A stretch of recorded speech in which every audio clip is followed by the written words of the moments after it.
What we know as ADHD, attention deficit hyperactivity disorder, or some people still call it ADD, attention deficit disorder, has been recognized by some doctors since way back in 1902. It was all about behavior problems. Hello, brains. I was diagnosed when I was 12, and there were definitely signs that I had ADHD before 12, but nobody really noticed. Yeah, there's this misconception around ADHD that it is an attention deficit when it's really about attention regulation. Sometimes we are paying attention to too many things, and sometimes we're paying too much attention to one thing. There's a lot of parents that might think that their child doesn't have ADHD because, like, well, yeah, he doesn't, he can't focus on homework, but, like, he can totally focus on video games. Well, those video games, he's maybe getting into hyperfocus. He's able to focus on this better because they're holding his attention better, or her attention better, than the homework is. Homework is boring.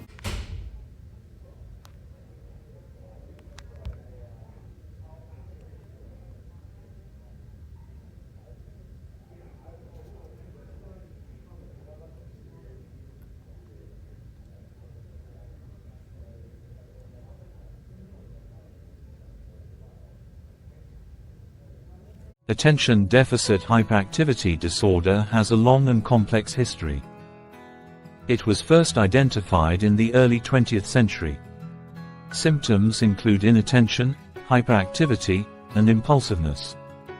These behaviors can interfere with a student's ability to learn. Personal experiences of students with ADHD can vary greatly. It takes me a lot of hard work to get my work turned in on time. I'm very smart, but my grades drop sometimes. If I could actually sit down and start my homework, I would. But many days I just can't, and struggling with something so seemingly simple tends to make me feel very frustrated or even stupid.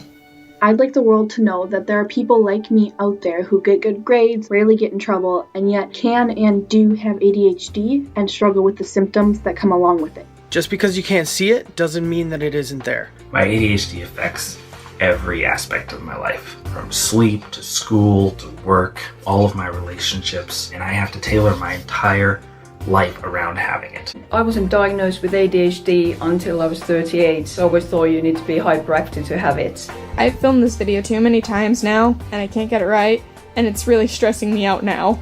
I try really hard, and it hurts when people act like I'm not trying as hard as I am. But the worst part is when my symptoms aren't taken as symptoms, they're taken as behaviors, done intentionally to upset someone, or considered that I don't care, and that's never been the case. Whenever you think that I intentionally tried to hurt you, I didn't. I probably just screwed up. I'm at least as frustrated as you, and probably even more. When I say I forgot, I'm not lazy. I'm not just trying to make an excuse. It's a real struggle, and I'm probably even more pissed off at myself than you are at me. There is a giant flipping war going on inside this head. I really am trying.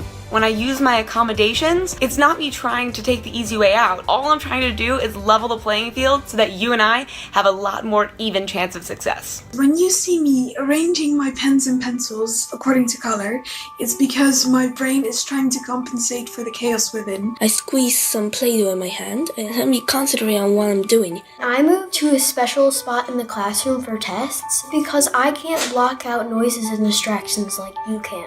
While I'm staring off into space, it doesn't mean I'm stupid. It doesn't mean that I'm not listening to you. Normally it means that you've triggered a really interesting thought which my impulsive brain can't help but chase. Having ADHD is like having a billion trampolines in your head, each representing a thought, and your brain just jumping off each and every one every second. I don't think about ADHD as a disorder. I take it as more of a different way of thinking. I know my brain works differently, but ADHD can give me an advantage with what I'm doing. It may take me a while to come to a solution. It tends to be really different than everybody else's, and a lot of people appreciate that. I've been told my whole life I need to be fighting my brain. I'm learning now that I need to love and work with my brain. It's not an excuse, it's an explanation, and it's something that I'm going to continue working on for the rest of my life, and that's okay. I'm smart, but ADHD makes focusing hard and hides my capabilities. If I'm given the chance, I can achieve more. Some students feel overwhelmed and frustrated in classroom settings. Others may experience challenges in social interactions and peer relationships. Understanding these experiences is crucial for teachers. Planning lessons that include students with ADHD requires thoughtful strategies. I know that kids that have ADHD can really benefit from some healthy fats, whether that's fish or fish oil or coconut oil or even some really good yummy avocados. I know that avocados keep me sane. My brain is all over the place, but I feel like an avocado really grounds me. I can't explain it except the fact that there's healthy fats in it and I just kind of need it. Also, sleep. Mamas, put your babies to sleep on time. And what I mean by sleep is, not too much sleep, but not too little amount of sleep, because actually those two things have the same kind of effects on us. But what's also really good is to have your kid in a routine. So every single night they're going to bed at the same exact time. It's expected. It's just how things work. Another factor that you can kind of sort of control is management of stress. Yes, you can kind of help them control their stress levels. Now, by providing them with really good tools to help them get through some of those stressful things, for example, if you know that the next day you have to go to the doctor's office, give them a heads up, talk about what they're going to experience and, how they can respond to the doctor's office when you go. This can avoid meltdowns, all that kind of fun stuff. Also, keeping a child with ADHD organized is something that you are going to have to walk alongside with them. You can't just tell them to do it. You're going to have to show it to them several million, billion, gazillion times. Hopefully not that many, but it kind of feels that way sometimes. Also, writing out a schedule is really good. You can totally control that. You control your kid's schedule until they're 18 most of the time. And if you want to have a lot of fun helping them out, actually this really helps them out, is create a checklist for them that has a lot of things to check off, because that's a lot of good, quick, short-term reward type. What I like to do in my classroom downstairs, I have a giant whiteboard. I write out a checklist for them so they can just go through. It's a great way of communicating and also gives them independence and gives them something to do. As they check things off, they feel accomplished. It's reward. I also mentioned avoiding battles, but also avoiding things that are going to trigger them. Yeah, I know. Sometimes you want to trigger them in a safe environment so they can learn how to recoup from that trigger on their own, practice that. That is a thing. But if you just don't want to deal with that, try to avoid the triggers. Maybe schedule in some silent time. Silent time around the house for 30 minutes. That silence really helps them to refocus and also helps melt away that stress that has completely fatigued them through the day. It helps me too as a mom. But then again, I also have ADHD, so silent time. Incorporate a variety of teaching methods to engage all learners. Use visual aids, hands-on activities, and technology. Break tasks into smaller, manageable pieces. Frequent breaks can help maintain attention and focus.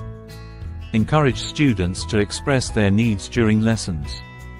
Create a positive and supportive classroom environment. Foster open communication between students, parents, and educators. Building relationships can help students feel understood and accepted. Adapt classroom materials to suit diverse learning needs. Utilize flexible seating arrangements to help students stay engaged. Incorporate movement into lessons to help release energy. Establish clear routines and expectations to create structure. Use positive reinforcement to celebrate achievements, no matter how small. Consider small group work to enhance collaboration among peers. Encourage peer mentoring to build social skills and confidence. Future teachers should be prepared for diverse learning environments.